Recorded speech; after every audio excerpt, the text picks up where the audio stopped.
네, 한 주간의 정치권 이슈 짚어보겠습니다. 최수영 제20대 대통령직 인수위 전문위원, 김진욱 전 민주당 대변인 나와 있습니다. 안녕하십니까? 안녕하십니까? 네, 어제가 국회 원구성 법정 시한이었지만 여야의 협상이 결국 결렬이 됐습니다. 민주당은 어제 법사위 운영위 과방위를 포함한 11개 상임위원장 위원 명단을 국회에 제출을 했는데 이 국민의힘이 협상을 거부하는 가장 큰 이유 뭐라고 볼 수 있을까요? 그래서 저는 이제 그동안 국회가 어찌됐건 국회법에 이렇게 원구성 시한 같은 건 명시가 되어 있지만 국회는 통상 이제 말하자면 합의와 협의에 의해서 이루어지는 기관 아닙니까, 정치가? 예. 그런데 이제 이것은 강제 조항이 아니라 권고 조항인데 민주당이 무조건 이게 시한에 맞춰가지고 모든 원구성을 완료하겠다고 하니까 국민의힘 입장에서는 지금 그렇지 않아도 193석 대 이제 108석으로 좀 약간 많이 기울어진 좀 그런 형국 아니겠습니까? 그렇다면 최소한 국민의힘의 원구성에 대한 이야기 좀 들어보고 그다음에 우리가 과거에 관례적으로 의장을 가졌다 그러면 최소한 법사위와 운영위 정도는 여당이 양보하는 이런 좀 말하자면 협상력을 발휘해줘야 되는데 민주당이 무조건 데드라인만 갖춰놓고 우리 뜻대로 가겠다고 하니까 국민의 입장에서는 저항할 수 있는 게 지금 불참할 수밖에 없다. 지금 이런 얘기를 하는 거죠. 근데 네. 저는 이렇게 봅니다. 이 문제에 대해서 민주당이 너무 과도하게 속도전으로만 승부를 걸 경우에는 저는 민심의 역풍이 분다고 봐요. 지금 중요한 거는 이게 설령 우리 국민 눈높이에 어떻게 국회가 원구성을 할 때 보면은 균형 잡히게 할 수 있고 그다음에 과거의 관례라든가 과거의 어떤 정치적인 어떤 그런 사례에 비춰봐서도 너무 편향되지 않게 하는 게 중요한데 민주당이 무조건 수적 우세만을 바탕으로 밀어붙이겠다고 하면 저는 그거는 의회 정치의 본령에도 좀 어긋나는 거라고 보기 때문에 저는 의장께서 조금 시한을 좀 주더라도 여야가 합의된 숙성된 걸 갖고 와라라고 조금 더 시간을 부여하는 게 맞지 데드라인 10일 됐다고 바로 우리 원구성하겠다. 이건 조금 좀 과도한 조치가 아닌가 그런 생각이 들어요. 네, 시한을 두고 조금 더 국민의힘 얘기를 좀 들어달라라는 건데 민주당 입장은 어떻습니까? 지금 국회에서는 여야가 좀 바뀐 것 같습니다. 지금 어디가 집권 여당이고 어디가 야당인지 국민들이 많이 헷갈려 하실 것 같아요.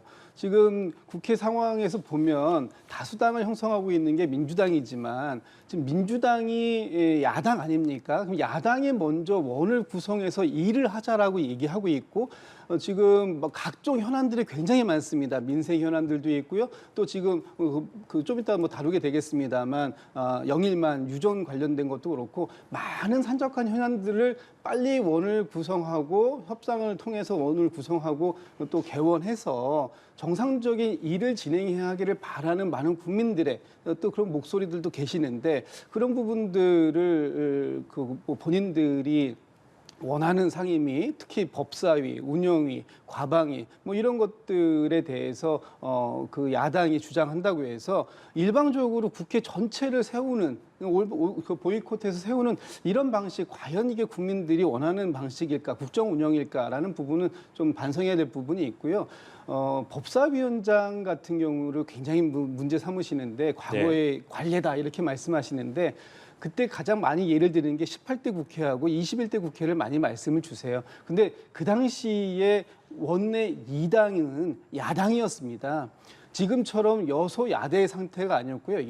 여대 야소의 상태에서 대통령이 갖고 있는 거부권 이것에 대해서 국회가 할 수 있는 것은 입법권으로 가지고 대통령의 삼권 분립을 견제하는 그런 차원에서 법사위를 당시에 그 2당이었던 그 야당이 맡았다 하는 그것이 관례입니다. 지금 22대 국회가 여소야대 상태고 5년 내내 여소야대 상태인 상황에서 야당이 대통령께서 지금 계속해서 벌써 10번째 이 거부권을 행사하지 않으셨습니까? 그렇다면 이 법사위만큼은 야당이 맡는 것이 맞겠다. 이게 법사위원장과 국회의장을 동치시키면 안 되는 거 아닌가라는 그 주장을 저희 민주당에서 다시 한번 그 강하게 말씀드리고 있다. 이런 말씀드리겠습니다. 이게 말씀대로라면 일단은 10일에 본회의를 열고 추진하겠다라는 것이고요. 네. 뭐 이렇게 됐을 때 주말 사이에 어떤 협의나 협상이 없으면 18개 상임위까지 지금 가져가는 이제 시나리오까지 나오고 있는 네. 상황인데 국민의힘에서 의원총회를 10일에 한다고 합니다. 여기서 뭐 내놓을 카드가 있겠습니까? 글쎄요, 뭐 내놓을 카드라고 한다 그러면 이제 현실적으로 이제 선택과 집중을 해야 되겠죠. 그렇다면 이제 민주당이 이렇게 18개를 다 가져가겠다고 한 이상 어쨌든 끝까지 보이콧할 수는 없고, 근데 그렇다면은 최소한 협상력을 발휘해서 뭐 운영위 정도, 그럼 법사위를 내주고 뭐 운영위를 갖고 온다든지 이런 식으로 선택과 집중 전략을 할 수밖에 없는데, 근데 저는 여기서 지적드리고 싶은 거는 민주당이 만일 그렇다고 해서 국민의힘에 그런 응함이 없다고 해서 18개 상임위 다 가져간다?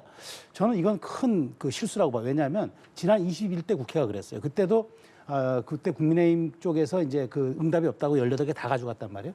그렇게 해서 1년 운영하다가 어떤 일이 벌어졌습니까? 2021년 서울시장 재보궐선거 때 참패하고 나서야 민심의 역풍을 맞고 나서야 그때 다시 재협상을 해가지고 일부 양보를 했단 말이죠.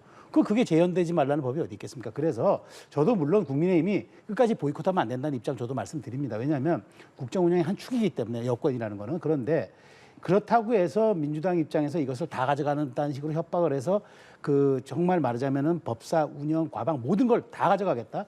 이건 아니고 줄 건 주고 좀 그다음에 받을 건 받는 이런 식의 선택과 집중의 협상도 국민의힘이 해야 되겠지만 이걸 최소한 여건에서는 받아들여주는 것도 민주당의 아량과 협치의 정신이다. 요 경계, 이 부분에서 아주 적절한 지점을 양측이 찾아내야 될 겁니다. 예, 주말 사이에 또 10일 본회의 당일에 어떤 일들이 있을지는 모르겠습니다만은 만약에 말씀하신 것처럼 18개 상임위를 민주당이 다 가져간다면 그것은 민주당에게는 오히려 역풍이 불 수도 있다. 이런 관측에 대해서는 어떻게 생각하세요? 뭐 일부 그런 부분들이 없지 않을 겁니다. 그러나 이제 국민들께 많은 이해의 말씀을 구해야 되겠죠. 지금 민주당이 처음부터 18개의 상임위를 다 가져오겠다고 말씀드리는 건 아니고요.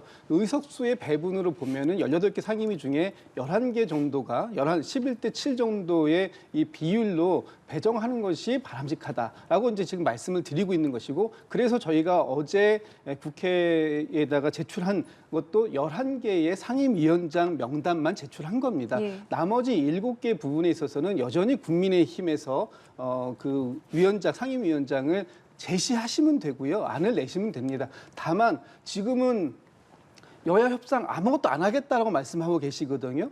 그렇다면은 협상을 하자고 하는 쪽이 야당이고 야당의 의견을 받아들이지 않겠다고 하는 여당, 지금 여당의 모습은 대통령과 대통령 부인에 대한 어떤 특검이라든지 이런 압박을 방탄하기 위한 모습으로밖에 안 비친다라는 모습도 일반 국민들은 지적하고 계시는 거예요. 그렇다면 국민의힘도 최소한의 안을 가지고 오셔야 되는데 지금 무조건 법사위원장, 운영위원장 이거 국민의힘이 맞지 않으면 모든 걸 응할 수 없다. 이렇게만 가지고 말씀하셔서는 전혀 협상이 진일보하기는 어려운 과정이 아닐까라는 생각이 듭니다. 네, 알겠습니다. 여야의 팽팽한 줄다리기 어떻게 전개가 될지 지켜보겠고요.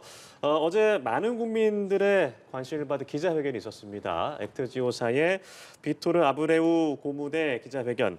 정말 믿을 만한 기업인지 성공률과 또 경제성이 보장된 유망한 프로젝트인지 여러 의혹들이 있었는데 어제 기자회견으로 좀 의혹이 해소됐다고 보세요?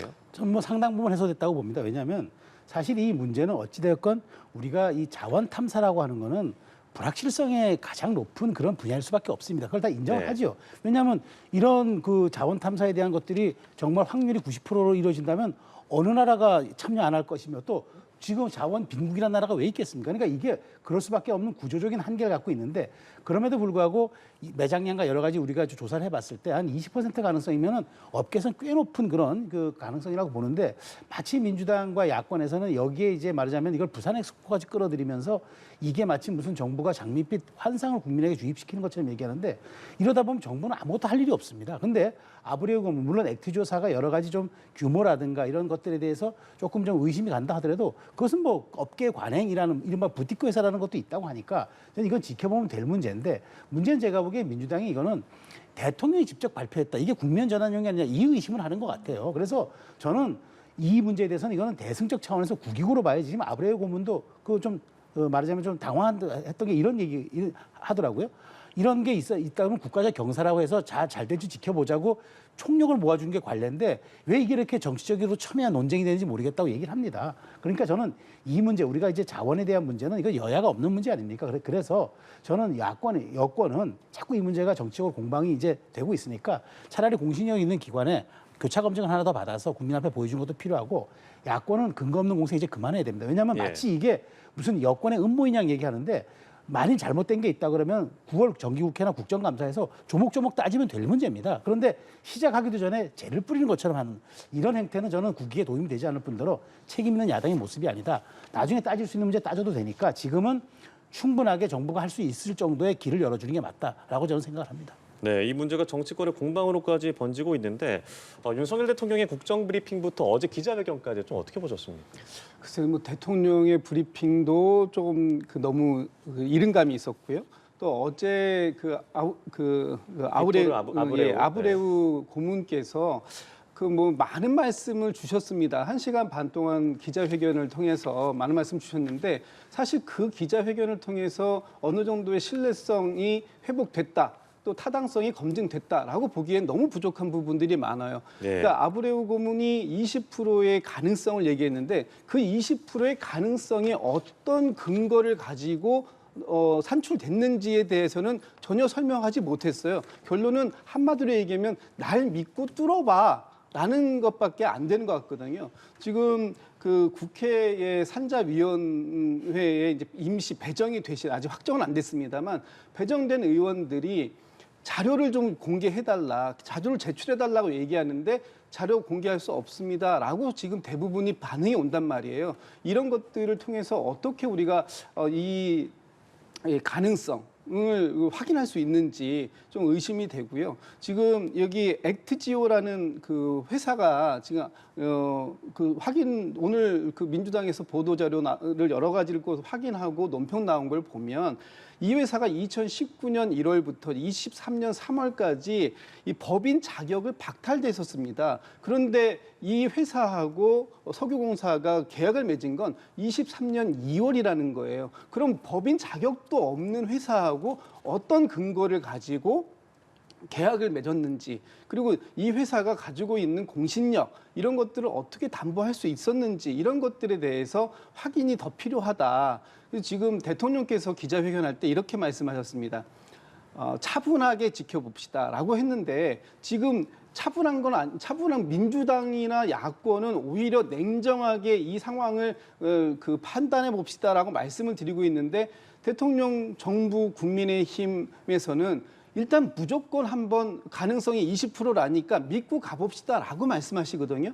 근데 제가 이렇게 한번 말씀을 드려볼게요. 어제 주식시장이 곤두박질 쳤습니다. 특히 이 관련 주식에 대해서. 그동안 대통령이 발표하시고 나서 이틀 동안 상한가를 쳤던 종목들이 갑자기 어제 이 아브레우 고문이 기자회견을 한 이후에 주가가 급락했다라는 걸 뭘 얘기하느냐. 시장에서조차 아직까지 이것에 대한 타당성, 신뢰성을 좀 담보하기 어려운 거 아닌가 하는 의구심들을 가지고 있다는 것이고 그것이 해소되기까지는 조금 더 필요해 보이고 조금 전에 굉장히 좋은 제안을 전 주셨다고 봅니다.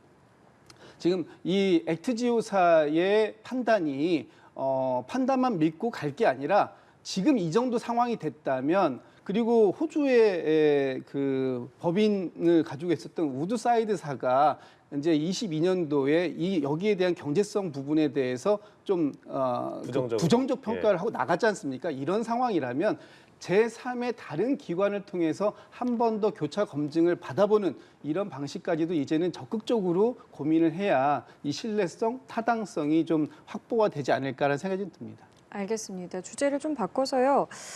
김정숙 여사의 인도 방문과 관련해서 당시 단장이었죠. 도종환 전 문체부 장관이 인도 총리의 초청장을 공개하는 등 이제 여러 가지 내용들에 대해서 이제 입장과 해명을 좀 내놨는데요. 충분히 좀 해소가 될 만큼의 내용이었다라고 보십니까? 저는 뭐 충분히 해소가 될 만큼의 내용으로 어제 그 기자 간담회가 있었다고 봅니다. 왜냐하면 그동안 그 대통령의 부인이신 김정숙 여사가 뭐 셀프 초청된 거 아니냐라는 이제 그 논란을 시작으로 해서 또 기내식 비용까지 너무 과대 책정되는 게 아니냐 이런 논란까지 많은 부분들이 이어졌었습니다. 그런데 어제 도종환 장관이 당시 단장이었었습니다. 도종환 장관이 인도 측으로부터 온 공문을 확인을 했고요. 또 이 공문 그 공문을 확인하니까 아니 그렇다고 해서 셀프 초청이 확인된 건 해소된 건 아니다라고 하시는데 셀프 초청 내가 누군가를 어느 나라의 그 대통령 격인 총리를 만나겠다라고 한다고 해서 만나줍니까? 이게 정부가 공식적으로 확인이 된 외교 일정이 아닌 이상은 그런 것이 불가능하지 않겠냐라는 것이 이제 도정환 장관의 얘기였고, 또 윤건영 의원이 어제 기내식 관련된 비용 6,292만 원에 대한 상세 내역서를 문체부로부터 받아서 공개를 했습니다.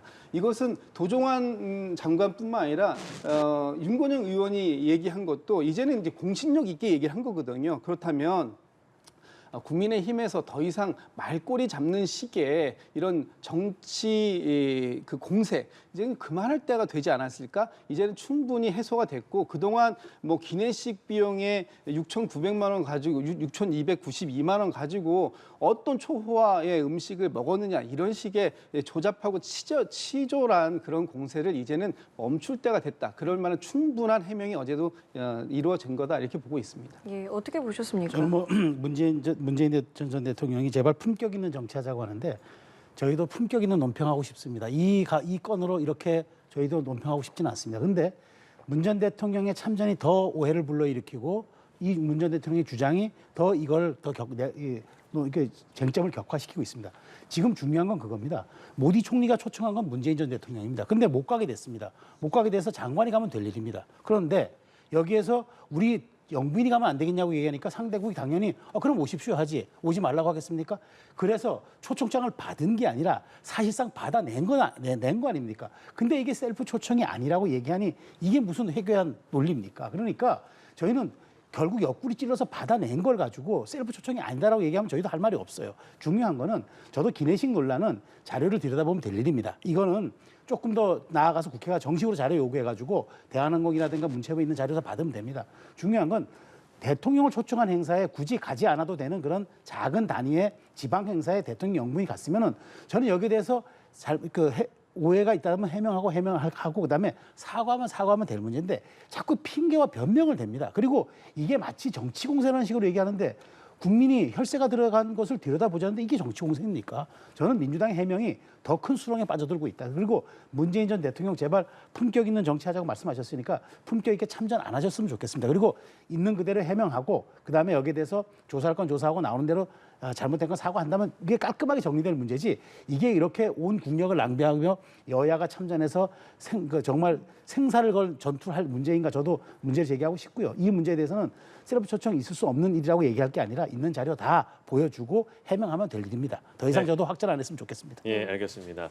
자, 쌍방울그룹 대북송금 의혹으로 기소된 이화영 전 경기도 평화부지사의 1심 판결이 어제 나왔습니다. 징역 9년 6개월을 선고를 했는데 쟁점이었던 불법 대북 송금 사실을 법원이 인정을 했어요. 네, 이 부분에 대해서는 민주당 입장에서는 어제 논평이 좀 나왔는데요. 예. 지금 이화영 전 부지사의 진술 조작 의혹 이런 것들이 지금 있는 상태에서 검찰 측의 주장을 그대로 다 수용한 부분에 대해서는 좀 납득하기 어렵다, 이런 이제 입장을 좀 내놨습니다. 어제 다만 이 판결 과정에서 이화영 부지사가 당시 이재명 지사에게 보고했느냐 하는 부분에 대해서는 판단을 하지 않았거든요. 그래서 앞으로 이 부분에 대해서는 조금 더 다툼의 여지가 있어서 쟁점이 될 것으로 보이고요. 예. 작년 9월달에 그 이재명 대표 구속영장 신청할 때 법원에서 기각을 했지 않습니까? 그때 법원에서 이렇게 얘기했습니다. 대북 송금 혐의에 있어서는 다툼의 여지가 있다. 그런 만큼 이 부분에 있어서도 앞으로 항소심으로 가게 될 텐데요. 항소심에서도 상당한 다툼의 여지가 있어 보이는 그런 판결이었다, 이렇게 보고 있습니다. 네, 이제 이재명 대표가 어떻게 될지가 주목이 되고 있습니다. 네. 제3자 뇌물죄나 외국환 거래법 위반 등으로 추가 기소할 가능성이 제기되는데 어떻게 보십니까? 저는 검찰이 아마 이제 그 같은 공범으로서 아마 추가 기소할 가능성이 높다고 보는데, 제가 굳이 비유를 든다면 저는 이렇게 비유를 들고 싶어요. 그러니까 대북 사업이라는 걸 통해서 이화영 전 부지사는 영입된 전문 경영인 같은 거잖아요. 전문 경영인이 그 회사의 사운을 건 이른바 사업을 벌여서 그 돈을 송금하는데 오너에게 보고를 안 했다? 이게 상상이 되는 일입니까? 아니 그러면 본인이 모든 걸 독자적으로 판단해서 했다는데 부지사 타이틀을 한 사람이 그 어마어마한 대북 사업의 그 존재 여부를 보고도 하지 않고 승인도 안 받고 했다? 저는 그게 민간이라면 말도 안 되지만 공적인 일이라면 더 말도 안 되는 게 그럼 경기도지사의 직무유기예요. 경기도지사가 북한에 돈 가는 것도 모르고 북한과 스마트팜 사업이 어떻게 되는지도 모르고 내 방북 비용이 어떻게 되는지도 모르고 이화영 부지사가 다 알아서 했다? 그럼 무능하거나 무지하거나 아니면 관심이 없거나 셋 중에 하나겠죠. 그런 측면에서 2심에서 지금 김 대변인 말씀대로 항소심에서 아마 다툼이 있을 겁니다. 그렇지만 전 다툼의 여지가 워낙 명백해 보입니다. 그래서 뭐 제가 예단하는 건 아니지만 이 부분은 앞으로 민주당 진영에 떨어진 이재명 리스크, 사법 리스크 폭탄 가운데 가장 좀 빠르게 지금 진행되고 있는 것 같아서 이 부분에 대한 사법 방해 말고 실체적 진실을 밝히는데 민주당과 이재명 대표도 협조해 주셨으면 좋겠다 하는 말씀 드리겠습니다. 알겠습니다. 오늘 두 분 말씀 저희 여기까지 함께하겠습니다. 지금까지 최수영 제20대 대통령직 인수위 전문위원 김진욱 전 민주당 대변인과 함께했습니다. 두 분 감사합니다. 네, 고맙습니다.